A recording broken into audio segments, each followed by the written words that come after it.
Bien, entonces hoy, antes de empezar con el tema de vistas y procedimientos almacenados, vamos a dejar en claro cómo serían los pasos para hacer la entrega del tema final o proyecto final, que, como bien saben, corresponde a un gran porcentaje de lo que es la nota de aprobación de la materia, ¿sí? La nota cuatrimestral. Lo primero que van a ver en el campus virtual en la portada del campus virtual de Laboratorio 3 es, debajo de todos los foros que teníamos siempre, un nuevo foro que se llama trabajo práctico final. Y ese sería como el primer paso a cumplir para hacer la entrega, ¿sí? Cada grupo, si quieren lo pueden hacer individual, aunque se recomienda el trabajo en grupo, ¿sí?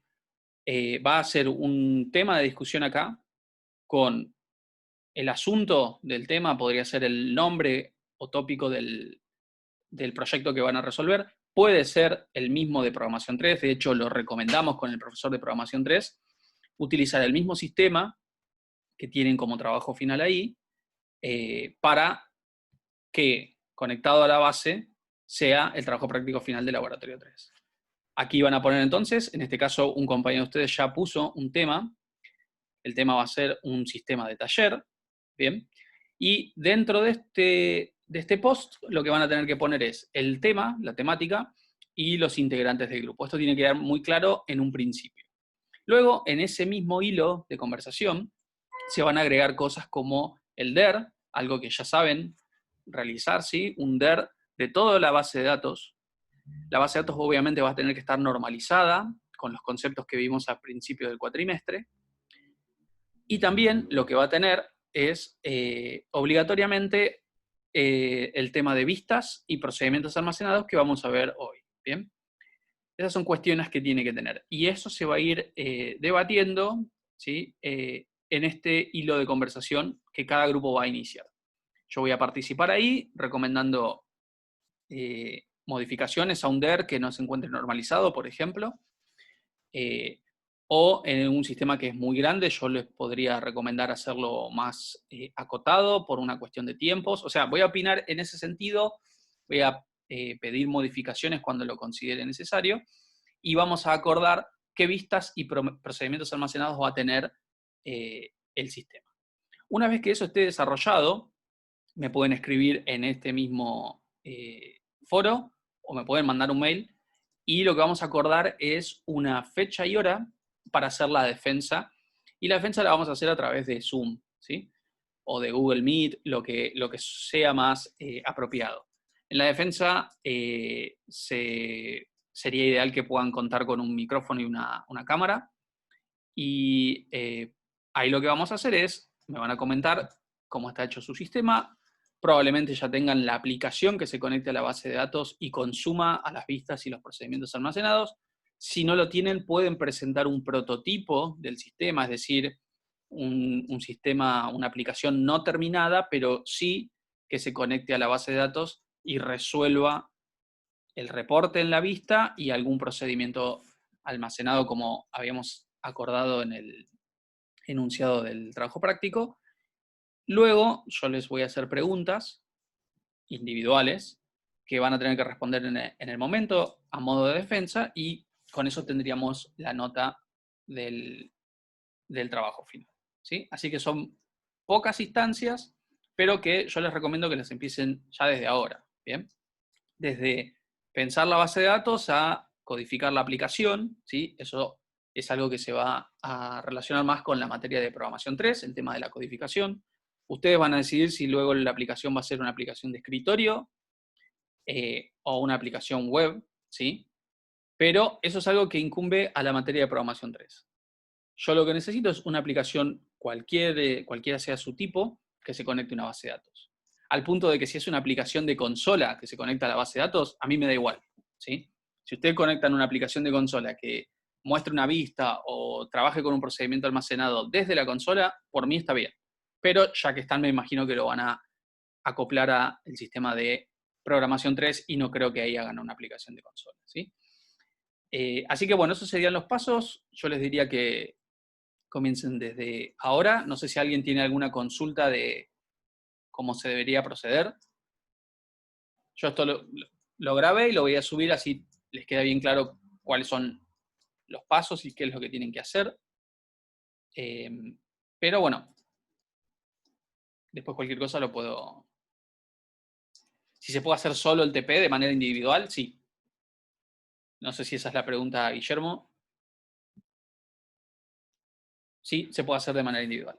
Y si hay gente que ya aprobó programación 3 o no la está cursando, puede hacer, como les dije, la base de datos normalizada correctamente con las vistas y los procedimientos almacenados que tal cual como se pide en el enunciado del TP.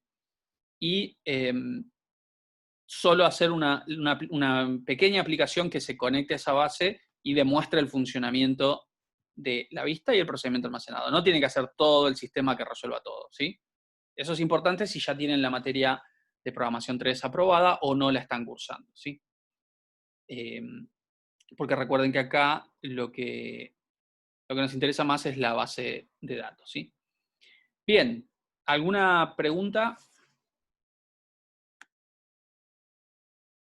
Bien. ¿Y alguna pregunta de los temas anteriores? Antes de comenzar a trabajar con vistas y con procedimientos almacenados.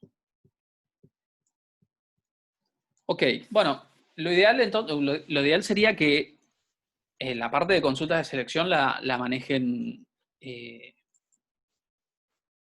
correctamente, ¿sí? Que la entiendan bien, porque obviamente con las vistas y los procedimientos almacenados vamos a seguir haciendo joins, vamos a seguir haciendo consultas de resumen o subconsultas, ¿sí? Con respecto al tema de triggers, que forma parte del programa, ¿sí? No lo tiene que tener de manera obligatoria. De hecho, y solo por el tema de la cuarentena y lo complicado que fue para todos cursar de esta manera, yo he decidido que triggers no va a ser obligatorio. Es un tema muy interesante y que les recomiendo que lo pongan en práctica. Se utiliza mucho, pero no va a ser obligatoria para aprobar la materia. Esto entonces quiere decir que si ustedes hacen el TP y no tienen ningún trigger, pueden aprobarlo igual. Ahora, si investigan triggers y deciden agregarlo, obviamente eso es un bonus, ¿sí? Eso es un extra que pueden hacer. Yo les voy a dejar habilitado un video de triggers para que puedan verlo, ¿sí? Para que puedan entenderlo. También hay un apunte. Y obviamente en cualquiera de las reuniones de Zoom que tendremos más adelante me pueden consultar y hasta podríamos ver algún que otro trigger con la base de datos de la librería que estuvimos trabajando todo el cuatrimestre, ¿sí? Pero es importante que sepan que si no lo comprenden o no lo llegan a poder implementar a los desencadenadores, a los triggers, no se preocupen porque no va a formar parte de la nota del proyecto final, ¿sí? Así que tengan en cuenta eso.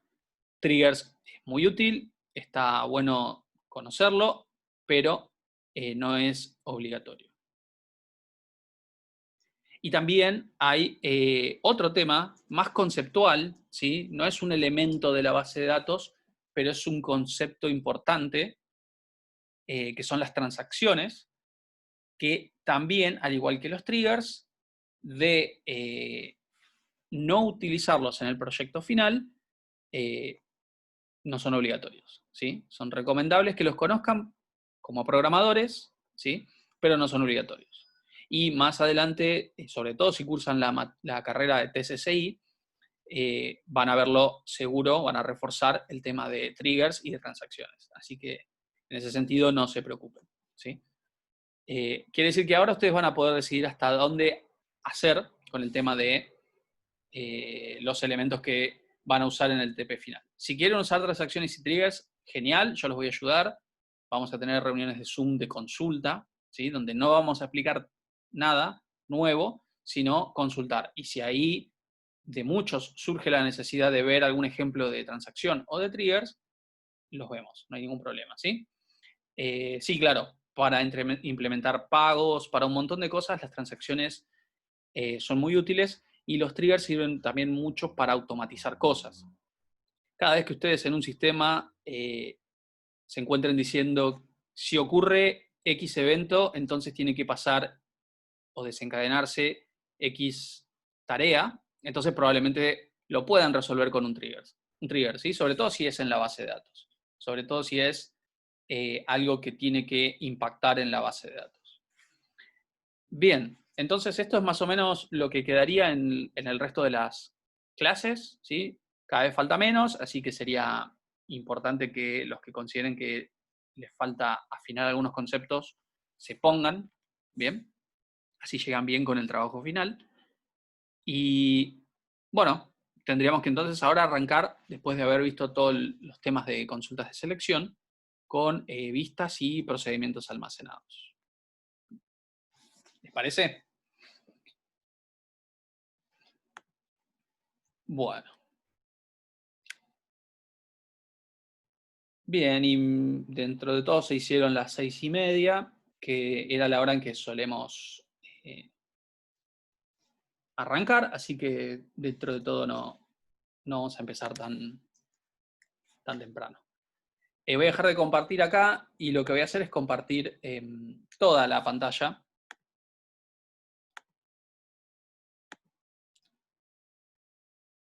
Ahí están viendo toda la pantalla.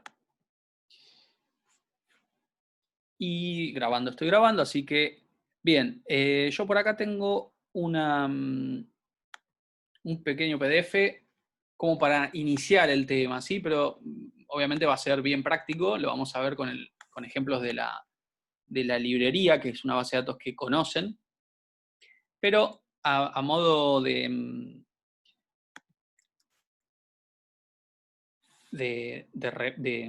presentar el tema, tengo este PDF, ¿sí?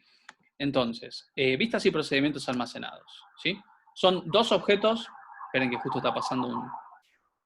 Ahí está. Les decía que son dos objetos de base de datos, como tantos otros vimos, ¿sí? ¿Qué otros objetos de base de datos ya vimos anteriormente? Para que se una idea, generalmente los objetos de base de datos se generan, ¿sí? Con create, se modifican con alter y se eliminan con drop. Entonces, bien, ahí Nicolás dice tablas. Tablas son objetos de base de datos, por lo tanto, cumplen esas condiciones de crearse, modificarse y eliminarse con esas palabras claves. ¿Qué otros elementos de base de datos vimos que tengan estas características?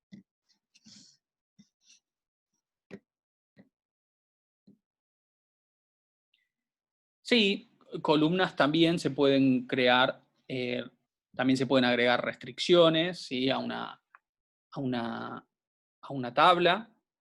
Bien. Entonces, bueno, en principio, tablas son los que por ahí más les recuerdan de objetos de base de datos. Después, otros solamente los nombramos, como por ejemplo permisos de usuarios o mismos los usuarios, ¿sí? Son cosas que las nombramos en un principio como objetos que están dentro de la base de datos, pero no los vimos ni los vamos a ver en detalle acá. Otra cosa también que son objetos de base de datos y que las podemos crear nosotros personalizadas son las funciones, ¿sí? Funciones de base de datos, que no es lo mismo que procedimientos almacenados. ¿Bien? Bueno, entonces tenemos un conjunto de objetos que van a estar dentro de la base de datos y que cada uno tiene sus características. Por ejemplo, las vistas tienen la característica de ser como pseudo tablas o tablas virtuales, ¿sí? Y que las vamos a definir nosotros a nuestro gusto a partir de una consulta de selección, ¿sí? Consulta de selección que puede tener prácticamente todo lo que vimos hasta el momento. Puede tener joins, puede tener agrupamientos, puede tener subconsultas. Es decir, lo que estuvimos viendo de consultas de selección pueden ser la consulta de selección que genere la vista, ¿bien? Esto sería como una especie de pseudo código de demostración de cómo se crea una vista, cómo se modifica o cómo se elimina si yo no la necesito más, ¿sí? Fíjense que, como les había anticipado, la creación de un objeto de vista se va a hacer mediante la palabra create y luego, como estamos trabajando con vistas, bueno, vamos a utilizar el create view para poder crear una vista. Luego le vamos a tener que poner un nombre, ¿bien? Esto cumple las mismas reglas que cuando creamos una tabla, ¿bien? Si yo necesito, por ejemplo, crear una vista para listar, en el ejemplo de la librería, con los libros y los autores en la misma vista, le voy a tener que poner un nombre que no se puede repetir y que me va a identificar a esa pseudotabla, y en general se suele tener un prefijo, ¿sí? No es obligatorio, pero se suele tener un prefijo que es el de B corta W, ¿sí? Que no es, aunque parezca un chivo a un automóvil, ¿sí? Sino que es a una marca de automóvil, sino que es view, ¿no? Como el prefijo de view. Entonces, B corta W es lo que solemos usar como para poder ponerle como prefijo a las vistas. Así como en algunos casos, en algunos contextos, se utiliza TBL y el nombre de la tabla para indicar que es una tabla, ¿sí? Son prefijos, o sea, son costumbres, no es obligatorio cumplirlo de esa manera. Luego vamos a utilizar la palabra reservada as y a continuación la consulta de selección que va a conformar la vista. Tengan en cuenta que cuando yo creo una vista, luego voy a poder seleccionar información a partir de la vista, pero por debajo lo que va a estar ejecutando es la consulta de selección que la creó. ¿Bien? Si yo en algún momento creo una vista y luego necesito quitarle o agregarle alguna columna, lo que hago es simplemente un alter view y reescribo la consulta de selección. Si necesitaba agregarle una columna, simplemente cuando genero la nueva consulta de selección se la agrego, y si necesitaba quitarle una columna, se la quito. ¿Bien? Esa es la manera de modificar una vista existente. Y luego, si tengo una vista en mi sistema, pero no la necesito más, bueno, ejecuto el comando drop view y el nombre de la vista, y automáticamente, luego de ejecutar esa consulta, se elimina la vista de la base de datos. Leandro pregunta, con el ejemplo de creación de acá, yo tendría una vista llamada, como literalmente dice acá, nombre guión bajo vista, que traería la columna 1, 2 y 3 de la tabla 1, y los puntos suspensivos son, obviamente, una manera de decir que puede tener los joins que quiera, las tablas que quiera, y puede tener el where que necesite a la tabla a las columnas que necesite, ¿sí? Les aclaro, los puntos suspensivos es simplemente para que entiendan que acá es lo que ustedes necesiten para crear a la vista, ¿sí? Tal vez van a crear una vista que no tenga ningún where, pero sí tenga joins, o no tenga joins, pero sí tenga where, lo que necesiten, ¿bien? Y acá no le agregué para hacerla más complicada, pero podría tener count, o sum, o average, y group by, ¿sí? Y Javi, todo lo que estuvimos viendo. Bueno, con respecto a las vistas, entonces, no hay mucha dificultad, la verdad, no hay mucha dificultad. Es simplemente, ¿cómo decirles? Crear una tabla virtual, ¿sí? O pseudo tabla, porque no es una tabla física que contiene datos, sino que es como un alias a una consulta de selección. Pero yo voy a poder hacerle un select a esa nueva vista y aplicarle filtros, ordenarlo, agruparlo, lo que necesite, ¿sí?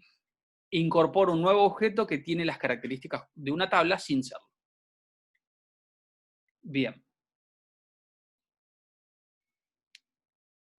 Claro, como dice Cristian acá, sobre todo tiene sentido, en realidad tiene sentido, yo me encuentro haciendo vistas de tablas muy sencillas, en las que incluso no tengo joins, pero creo la vista porque si después en algún momento necesito agregarle algo, sé que no tengo que cambiar, ahora les voy a mostrar un ejemplo de eso, no tengo que cambiar la consulta propiamente dicho, sino que lo que hago es cambiar la vista. Bien, eso es algo importante. Si yo siempre utilicé la vista como referencia para obtener los datos, con solo cambiar la vista, lo cambio en todas partes, por así decirlo, ¿sí? Nicolás dice que el group by, el group by no hay problema, lo que te referís ahí es el order by. El order by debería estar, la vista no debería estar ordenada, sino que uno la ordena cuando la selecciona, ¿sí? Ahora vamos a ver ejemplos, ¿sí? No se preocupen. Vamos a seguir repasando de forma conceptual. Fíjense que acá no hay nada específico conceptual. con el otro tema, bueno, perdón, me olvidaba que también aclaraba cuáles son las ventajas de usar vistas, ¿sí? Ya había mencionado anteriormente, simplifican las consultas, ¿sí? Yo tengo una consulta que puede ser muy compleja y con una vista la hago muy sencilla. Imagínense que yo quiero traer, por ejemplo, los nombres de ustedes, la materia que están cursando, las notas que tienen hasta el momento en cada materia. Y para hacer eso necesito hacer una consulta de selección con 10 joins para poder traer eso. Entonces, cada vez que quiera elaborar ese listado en algún reporte o en mi programa, es muy costoso tener que escribir una consulta con 10 joins. Se hace muy complejo en mi sistema. Entonces creo una vista y lo único que voy a hacer es tráeme todos los datos de esta vista. Punto. Por debajo se ejecutan todos esos joins o toda esa complejidad, ¿sí?, de una consulta. ¿Qué más tenemos? Tenemos la posibilidad de que alguien pueda acceder a los datos sin tener que acceder físicamente a las tablas de la base de datos. Si yo hago una vista, por debajo lo que va a estar haciendo la vista es accediendo a las tablas físicas, ¿sí?, a las tablas reales, pero la persona, el programador que está utilizando esa vista, no tiene ni idea de cuáles son las tablas. Y eso también es algo importante que le da una capa como de seguridad, ¿sí? Y otra cosa que les había dicho también es que la modificación de una vista, al estar en la base de datos, el impacto de un cambio en la vista es inmediato, tanto en la base como en las aplicaciones que acceden a la vista. Y eso lo voy a ejemplificar ahora con una aplicación de consola, ¿sí? Y la base de datos de la librería. Bien, ¿cómo vamos de tiempo? A ver, quedan 6 minutos. Así que yo les diría que por ahora cortemos este video acá y después vemos un ejemplo de vistas en SQL Server con la base de datos de la librería que teníamos y podamos ver cómo con una aplicación de consola podemos acceder, conectándonos a la base, a la vista, y luego modificando la vista sin tener que recompilar la aplicación podamos ver los cambios, ¿sí? Es una app de consola de C#, exactamente. Así que, si les parece, cortamos acá porque queda poco tiempo como para ver eso, ¿sí? Me va a llevar un poco. Así que cortamos acá y seguimos en un ratito. En 5 minutos creo que podemos volver. ¿Sí? Un cafecito de 5 minutos.